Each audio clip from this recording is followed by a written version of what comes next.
The National Council on Substance Abuse comes under the Ministry of Home Affairs, and our Minister, Mr. Wilfred Abrahams, the Minister of Home Affairs, International Affairs and Public Affairs, will now bring his remarks to you. Minister, welcome.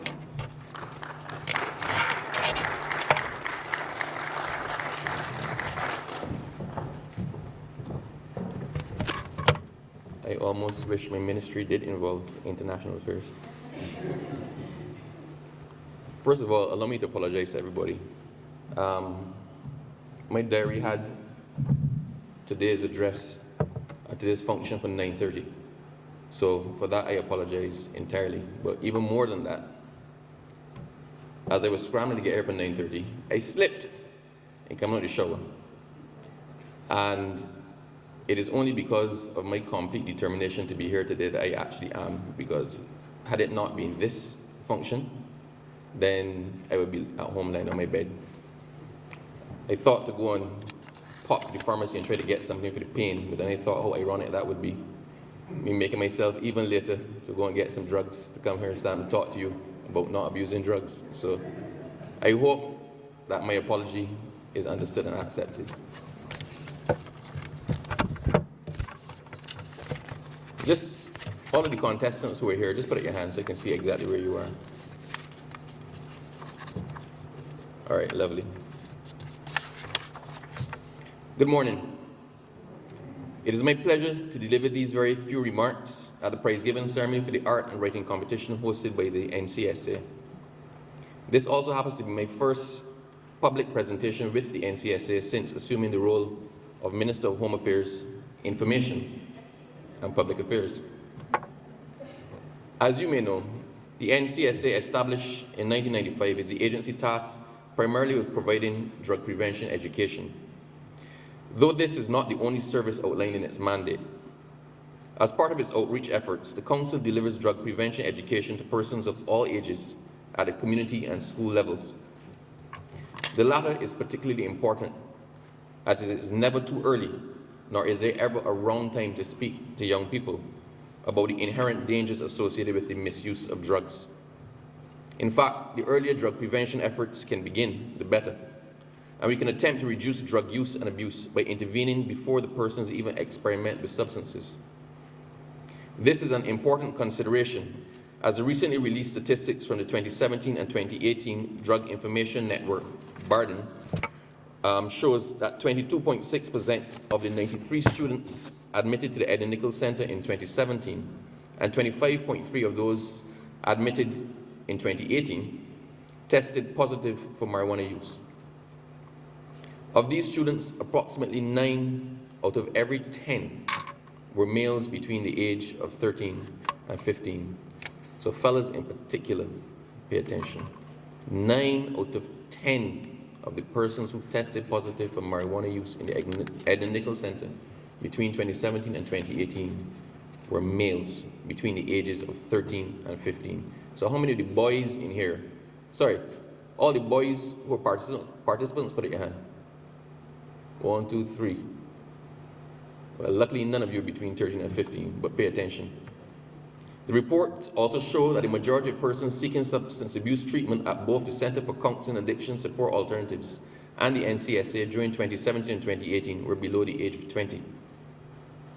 It should be noted that in addition to the BARDN statistics, the NCSA has over the years conducted a series of school surveys which it uses to guide its programming within the primary and secondary schools.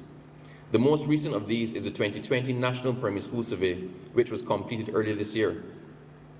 This survey examined drug use and related issues among Class 3 and Class 4 students enrolled in public and private primary schools across the island.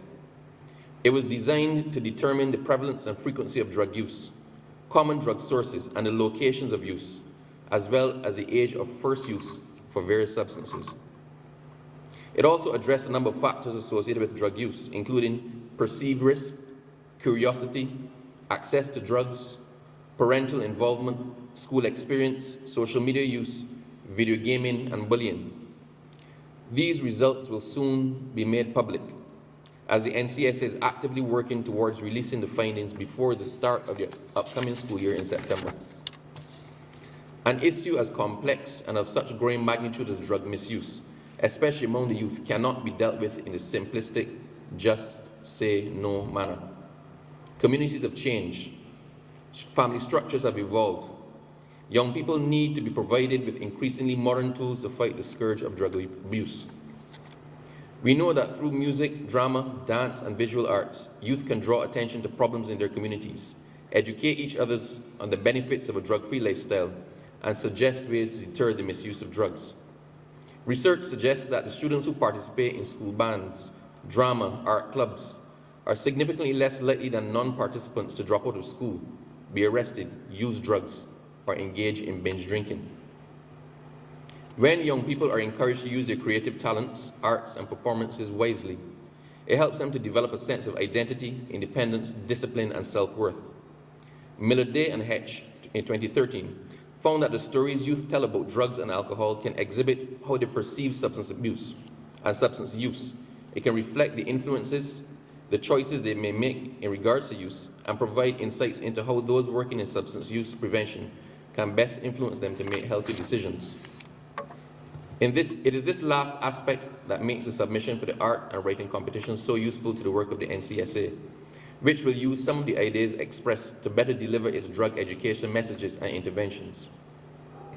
This is truly a time for us to listen, both with our eyes and our ears, to how our young people express themselves, tease out the issues they may not be able to fully articulate, and to ensure that the interventions are tailored to meet their needs. While the competition has provided useful information for the Council, it was designed to benefit the youth, as the ongoing pandemic has restricted the traditional avenues for social engagement, thus underscoring the need for a more diverse method of keeping up the brains of our young people gainfully employed. The NCSA conceptualized the art and creative writing competition to encourage students aged 8 to 18 to think about the prevalence and availability of drugs and alcohol, as well as the mental and physical effects that substance abuse can have on the life of an individual. You see, as young people imagine ways to say no and figure out how they would help a friend who may be having trouble with alcohol or other drugs, they themselves gain a deeper understanding and appreciation of the different reasons which influence their peers and people in general to turn to mood-altering substances. With this in mind, I highly commend the young persons who showed an interest in this competition and took the time to participate. A total of 75 posters, 36 poems, and 36 short stories were submitted. All of the entries, I'm told, were of a very high standard, and the judges in each category had a very difficult time selecting the winning pieces. To the corporate sponsors, I express sincere thanks on behalf of the Council for your provision of all of the awards we presented today. I encourage you to continue to support the NCSA, as it is only through strategic, coordinated partnerships that we can hope to make a dent in substance abuse. I had a COVID test last week. I encourage you to continue supporting the NCSA, as it is only through strategic, coordinated partnerships that we can hope to make a dent in substance abuse and a myriad of associated issues. Parents and teachers, I have not forgotten you. I encourage you to continue to support our youth by providing early education regarding the dangers of drug use and the harms of addiction. Overall, I consider this competition to have been an overwhelming success and commend the NCSA for engaging our youth through the arts and to encourage the Council to continue its diligence in the delivery of its drug prevention programming. In closing, I wish to remind you of the 1985 Whitney Houston song, Greatest Love of All. Who knows the song? Who knows Greatest Love of All? All right, let's all, I'm testing your knowledge here now. You say you know it, you put it in your hand, you say me. Actually, I want a young lady who is 8 or 9. Put up a hand. All the 8 or 9 young ladies.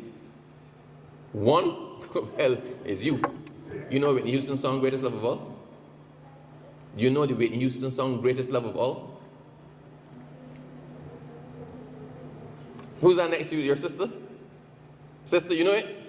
All right, come, stand up. Say loudly the first verse of the Greatest Love of All. Everybody, let's hope she gets the words right because they're very important. Actually, you can sing it.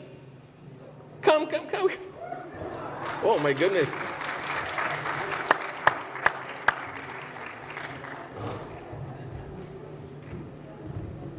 Listen, don't make me shame here. I believe the children are our future. Teach them well and let them lead the way. Show them all the beauty they possess inside. And give them the sense of pride to make it easier. Let the children's laughter remind us how we used to be. Everybody's searching for a hero. People need someone to look up to. I never found anyone who fulfilled my needs. A lonely place to be, and so I learned to depend on me. Just be the chorus. You're done after this one.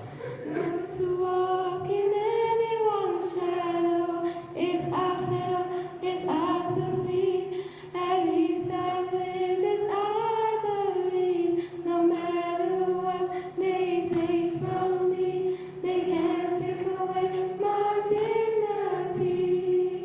Because the greatest Everybody. love of all is happening to me.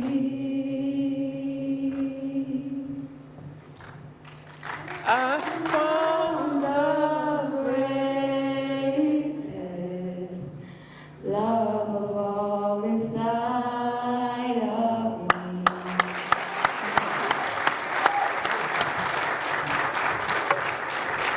I see you there pretending. You know that you do that at karaoke. You know.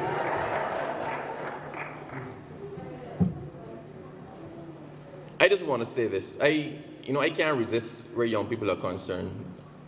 Quite often, when we speak publicly, we have to be aware of what we're saying. We have to give the message that the organization wants out there for the press. We have to be able to give some people an idea of what the organization is about. So our speeches tend to follow a certain template and format. But anytime I get young people together in a room, I can't resist speaking to you directly, because a lot of that for the younger ones might have been above their heads. So this is for the younger ones in particular, and this is from my heart.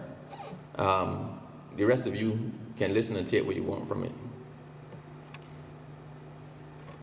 Abuse, people keep talking about abuse and substance abuse, and in our minds we think about illegal substances. Anything that you use other than intended, or you use more than you need to, you're abusing. You can abuse legal things. You can abuse Panadol. You can abuse anything that you can get your hands on. If you use it in a way that it was not intended or more than you need to, then that is abuse. All right? So I want you to just hold that in your brain for a second. Anybody that is trying to encourage you to use drugs that is not authorized by your parent or your doctor is not your friend. They're not your friend. It is hard for young people who are trying to be accepted. Between age 8 and 18, you're in a fight every day to try to be popular. Social media has not made it any better. You want to get the likes. You want to be popular. You want people to like you. You want when you go, people call your name. There are ways to get that done. But equally, if you listen to the words of the song that was just so beautifully sung, what's your name there? Kaya?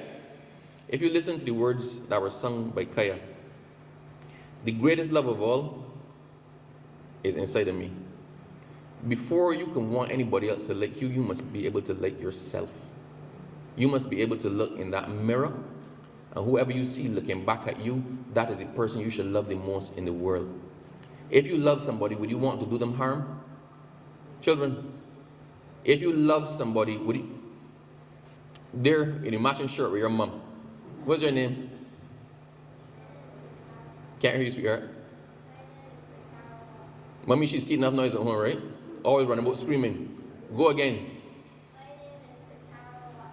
Do you love your mother? Would you hurt her? Would you try to poison her? You have a sister? You love her? Would you do anything to hurt her? You have a dog? You love your dog? Will you hurt the dog? Okay. The point is simple. If you take it from the mother who gave you life down to the dog that you as a child may have responsibility for, if we would not willingly hurt anything that we have control over, why would we willingly hurt the thing or the person that we have the most control over? Each of you has the ability to say yes and to say no. I hope that when you were doing your poems and you were doing your stories and you were creating your art, that every time you wrote say no to drugs or make the right choice or anything, that you paid attention to what you were writing and you didn't just do it to make it rhyme. That as you sat down drawing or sticking or cutting, as you put so much effort into it, I hope that you were paying attention to what you were cutting, what you were drawing, and the effort you were putting in. Because in competing in this competition, you've made a pledge, you know. You've made a promise. You have held yourself out and said, this is my work and this is my message. You cannot pull back from that. So all of you who are here and who won, you are now examples. You are now ambassadors. You know, Mia Motley is Barbados' greatest ambassador. She's the face of Barbados. You are now the face and faces of the National Council on Substance Abuse. It is a heavy responsibility. So what does this mean? This means your parents always tell you, who heard if you can't say anything good, don't say anything at all? Everybody's heard that, right? All right. So I'm going to say what I want to say, and you can feel free. You can feel free to use my words. Anybody who is encouraging you to disobey your parents is an idiot. And they mean you no good. They are your enemy. Anybody who is trying to force you to use drugs is an idiot. They're up to no good. They are your enemy. No one will love you more than your parents love you. All of you who are here with your mom or your dad or your big sister, they're here supporting you because they love you. If somebody is trying to get you to turn against them and do something that you know is wrong, that person is not your friend. Go and report it to your mother. Go and report it to your father. Go and report it to a teacher. Report it to somebody and stay far from them. Now, I'm also a practical person. Any of y'all close? Who's between 15 and 18 in here? 1, 2, 8. Okay. So, for whatever it's worth, I probably shouldn't tell you this. I mean, the age to purchase alcohol in Barbados is 16. You can purchase alcohol at 16. Some people feel it should change, right? I mean, it's what the law is. I'm not too concerned with that. Right now, my concern is that you know what choices to make. Between 15 and 18, you are an adult. I don't care anybody. You are capable of knowing right and wrong. You may decide at 18 that you want to go and you want to have a drink. I'm not even going to tell you there's anything wrong with having a drink. But you have to know when the abuse starts. And you have to know what excess is. Nobody likes to party more than me. You see me in a suit here now? If Crop Over had not been cancelled, there would have been pictures of me all about the place.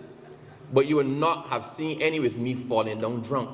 Because I know when to stop. And I know when to say no.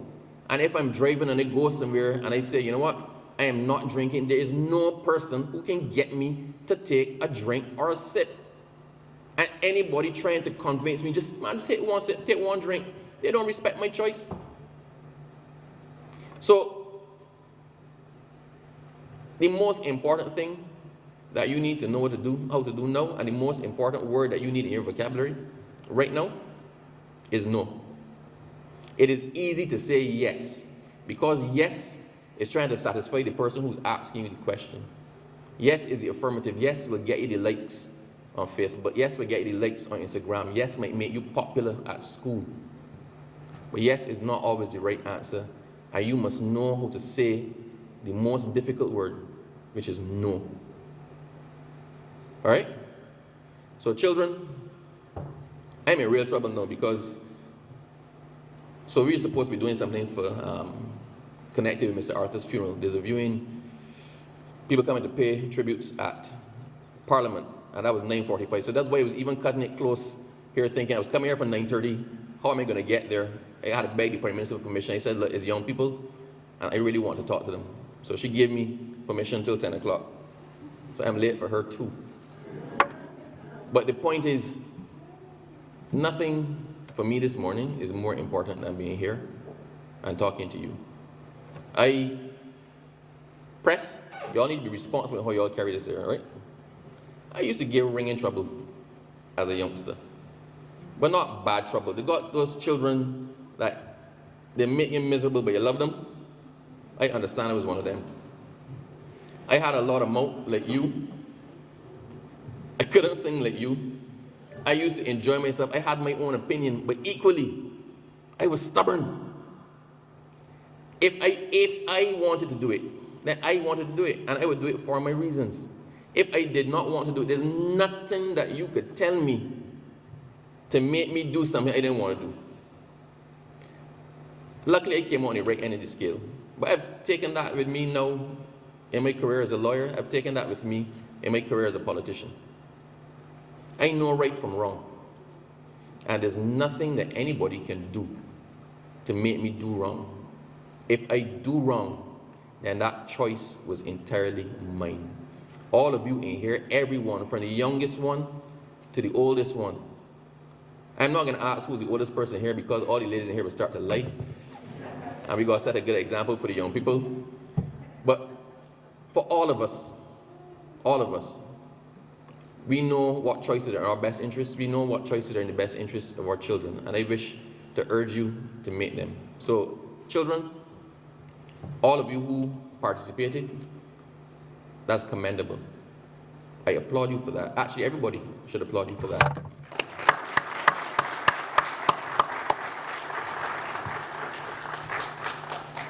You have done well, but it doesn't stop here. By accepting a prize today, you are saying, I'm taking my responsibility further. I intend to live this message. So I want to put some responsibilities on you. That to don't just draw, don't just write, don't just create a poem, but to actually go there and live the message and make a difference to another young person. You, by your message and your actions and your example, can probably save somebody's life. I want you to think about that. I want you to digest that, and I want you to actually believe it. So, once again, I commend you all for your positive activities in participating, and I ask you to continue to focus on the positives of the message and the work that the NCSA is trying to do. Thank you very much.